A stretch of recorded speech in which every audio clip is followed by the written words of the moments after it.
There are seasons when God will remove your voice from the crowd, not because you have nothing to say, but because He is teaching you the power of silence. You want to explain yourself. You want to defend your name. You want people to understand your heart. But God whispers, be still, because not every battle is meant to be fought with words. Some battles are won in quiet obedience, in unseen discipline, in private surrender. When God tells you to focus on yourself, He is not calling you to selfishness. He is calling you to alignment. Alignment with His purpose. Alignment with His timing. Alignment with the person He created you to be before the noise of the world told you who you should become. There are distractions all around you, voices pulling you in different directions, opinions trying to shape your identity. But God is saying, come back to me. Come back to the secret place.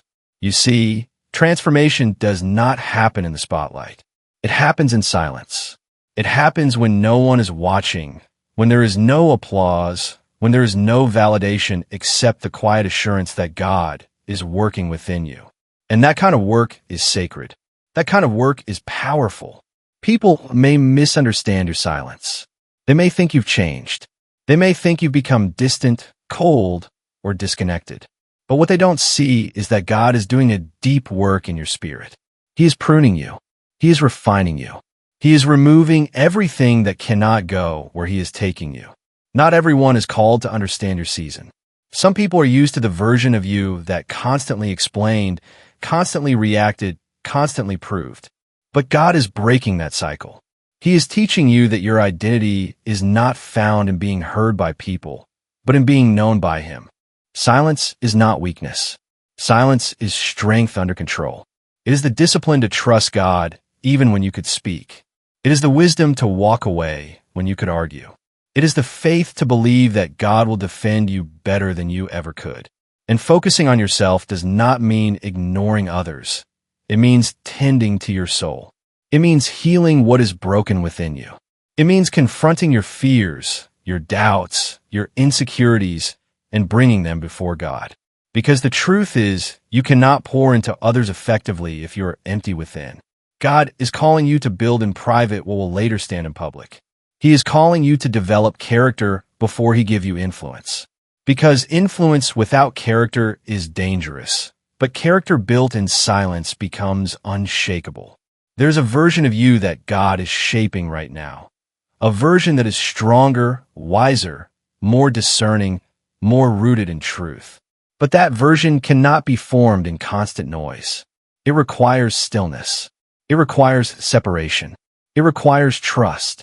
You may feel alone in this season. You may feel like you've been set apart in a way that is uncomfortable, even painful. But hear this clearly. You are not being isolated. You are being prepared. God is not taking something from you. He is preparing something for you. And when the time comes, when God calls you to speak again, your words will carry weight. Not because you spoke more, but because you learned when to be silent. Not because you chased attention, but because you honored obedience. So stay focused. Guard your peace. Protect your energy. Not every opinion deserves your response. Not every misunderstanding requires your correction. Let God be your defender. Let your life be your message. Because there's a calling on your life that few will understand, but it is real, and it is worth everything. There are moments when God calls you into silence, and it feels unfamiliar, even uncomfortable, because everything in you wants to respond, to explain, to defend your position, and make your voice heard.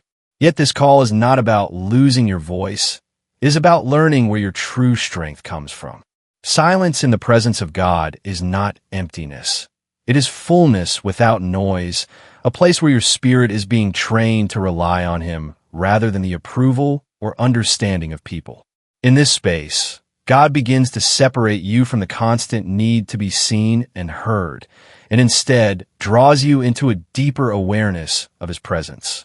When God tells you to be still, He is teaching you that not every situation requires your reaction. There are battles that look urgent, conversations that seem necessary, and moments where you feel misunderstood, but God sees beyond the surface.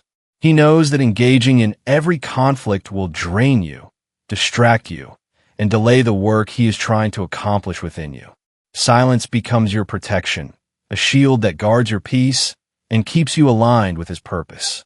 It is a discipline that requires trust, because remaining silent when you could speak demands faith that God is working even when you are not. In this calling, God begins to reshape your inner world. He starts dealing with the impulses that push you to react quickly, the emotions that rise when you feel overlooked, and the pride that wants recognition. Silence exposes what is hidden inside you. It brings your thoughts to the surface and forces you to confront them in the presence of God. Instead of expressing everything outwardly, you begin to process it inwardly with him. This is where growth happens, where maturity is formed, where your identity becomes rooted not in how others perceive you, but in how God sees you. The world often equates silence with weakness, but in the kingdom of God, silence is strength under control. It is the ability to hold your peace when chaos surrounds you, to remain calm when others are reacting, to trust God enough to let him handle what you cannot fix. This kind of silence is not passive. It is active obedience. It requires awareness, restraint, and a deep connection with God's voice. As you practice this, you begin to notice a shift within yourself. Your reactions slow down, your discernment sharpens, and your dependence on God increases. There's also a refining process taking place. God uses silence to strip away the unnecessary noise that has been shaping your thinking. The opinions of others lose their power, the need for validation begins to fade, and your focus starts to return to what truly matters. In the quiet, God speaks in ways that cannot be heard in the crowd. He gives direction, clarity, and peace that surpasses understanding. What once felt like isolation begins to feel like intimacy, a sacred space where you and God are in alignment, where his voice becomes clearer than every other voice that once competed for your attention. Focusing on yourself in the way God calls you to is not about turning inward in pride or ignoring the needs of others, but about returning to the foundation of who you are in him. It is a deliberate shift away from comparison, distraction, and external validation, and a movement towards spiritual alignment. God begins to draw your attention inward, not so you become self-absorbed, but so you become God-centered from within. This kind of focus requires honesty, because when you stop looking at others, you are left face to face with your own thoughts, your own habits, and the condition of your heart. There are patterns in your life that cannot be broken while your attention is constantly scattered. God knows that as long as you are watching others, measuring yourself against their progress, and responding to every opinion, you will remain divided. Focusing on yourself allows God to deal directly with the areas that need transformation. He begins to expose distractions that once felt normal, habits that quietly weakened your discipline, and beliefs that limited your growth. What once went unnoticed becomes clear under his light, and this clarity is not meant to condemn you, but to refine you. This discipline of self-focus teaches you to take responsibility for your spiritual life. Instead of waiting for external circumstances to change, you begin to cultivate inner strength. Prayer becomes more intentional, not just words spoken out of routine, but conversations rooted in surrender. You start to recognize when your mind drifts toward negativity or doubt, and instead of entertaining those thoughts, you bring them under control. There's a growing awareness that your inner world shapes your outer life. And with that awareness comes a sense of purpose in how you think, how you respond, and how you carry yourself. God also uses this season to rebuild your identity. Many times, identity becomes entangled with what people say, how they treat you, or what you have achieved. But when God calls you to focus on yourself, he begins to strip away those layers. He reminds you that your worth is not tied to performance or approval, but to the fact that you are created and known by him. This realization changes the way you move through life. You are no longer chasing validation because you are anchored in truth. You are no longer easily shaken by opinions because your identity is not dependent on them. As this process continues, your priorities begin to shift. Things that once consumed your energy start to lose their importance. You become more selective with your time, more intentional with your actions, and more aware of what aligns with your purpose. This is not about becoming distant or disconnected, but about becoming disciplined. You learn to say no without guilt, to step back without fear, and to protect the space God is using to build you. This focus creates boundaries that guard your growth and prevent unnecessary distractions from pulling you away from what God is doing in your life. In this alignment, there is also healing. Old wounds that were ignored or buried begin to surface, and instead of avoiding them, you bring them before God. You allow Him to restore what was broken, to renew your mind, and to strengthen your spirit. This healing is essential because it prepares you to move forward without carrying the weight of your past. As you continue to focus on yourself in this way, you begin to experience a deeper sense of peace, clarity, and direction that comes from being aligned with God's purpose rather than the noise of the world. There's a kind of work that God chooses to do away from public view, a process that unfolds in hidden places where there's no applause, no recognition, and no external validation. This is where true transformation begins, not in moments of visibility, but in seasons of obscurity. It can feel uncomfortable to be in a place where your efforts are unseen and your progress is unnoticed. Yet this is often where God does His most significant work. In the hidden, He is not distracted by performance or pressured by expectations, and neither are you. It becomes a space where authenticity is required, where you can no longer rely on appearance and must instead face the reality of who you are becoming. In this quiet process, God begins to prune what is unnecessary. Just as a branch must be cut back to produce stronger growth, He removes habits, mindsets, and attachments that cannot sustain the future He has planned for you. This pruning is not always easy to accept because it often involves letting go of things that once felt comfortable or familiar. There may be relationships that no longer align with your growth, patterns of thinking that limit your perspective, or distractions that consume your time without adding value. As these things are removed, it can feel like loss, but in reality, it is preparation for greater strength and clarity. The hidden work also involves strengthening your inner foundation. God is building resilience within you, teaching you how to stand firm even when there is no external support. This is where your faith is tested and deepened, where you learn to trust God, not because of what you see, but because of who He is. Without constant affirmation from others, your dependence shifts entirely onto Him. This kind of faith is not shallow or temporary. It is rooted, steady, and able to endure challenges without collapsing under pressure.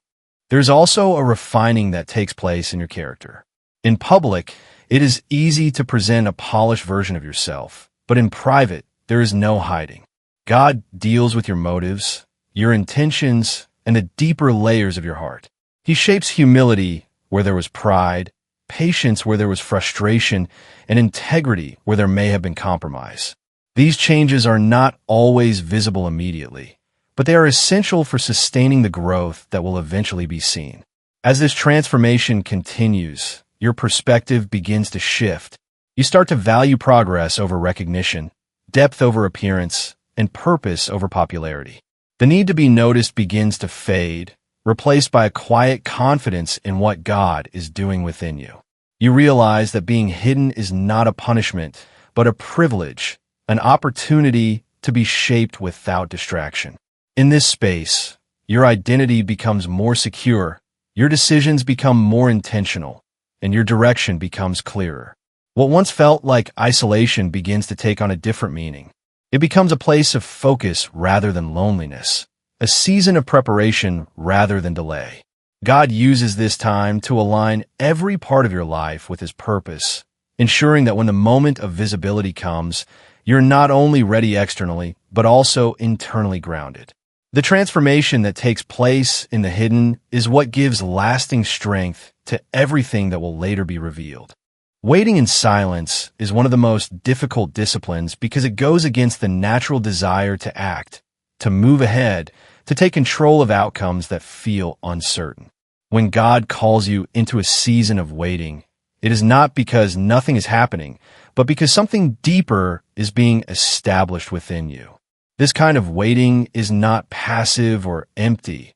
It is active trust, a daily decision to believe that God is working even when there are no visible signs. It stretches your faith beyond what is comfortable and teaches you to rely on God's timing rather than your own understanding. In this place of waiting, obedience becomes your anchor. You may not have all the answers, and the path ahead may not be fully clear, but God asks you to remain faithful in what He has already shown you. This requires consistency in the small things, the unseen acts of discipline, the quiet moments of prayer, the steady commitment to growth even when there is no immediate reward. Obedience in waiting refines your character, shaping you into someone who is not driven by urgency or pressure, but by trust and surrender. There is also a surrender of control that takes place during this time. Many times, the desire to act quickly is rooted in fear of missing out, fear of being left behind, fear that if you do not move now, the opportunity will pass. But God teaches you that what is meant for you cannot be taken from you. He shows you that rushing ahead of His timing often leads to unnecessary struggle, while waiting on Him leads to clarity and peace. This surrender is not easy because it requires you to release the need to manage every detail and instead place your confidence fully in God's plan. As you continue in this season, your perspective begins to change. What once felt like delay starts to reveal itself as preparation. You begin to see that God is aligning circumstances, positioning people, and arranging opportunities in ways you could not have orchestrated on your own. The waiting becomes purposeful, filled with meaning rather than frustration. You start to recognize that every moment of stillness is contributing to a larger process that is unfolding with precision. Trust deepens in this environment. Without immediate results, you are invited to know God beyond what He can give you. Your relationship with Him becomes less about outcomes and more about connection.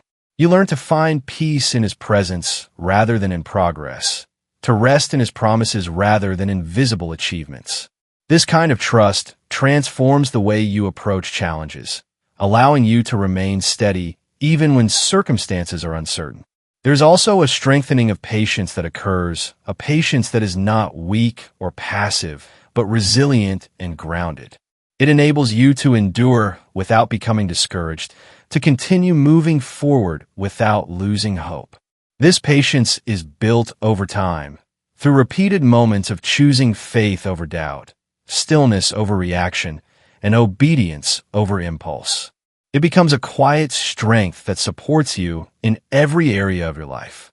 In this waiting, you are being prepared for the moment when God calls you forward. The lessons you learn in silence, the trust you develop in stillness, and the character that is formed through obedience all come together to equip you for what lies ahead. When that moment arrives, you move with confidence, not because everything is easy, but because you have been strengthened in ways that cannot be shaken.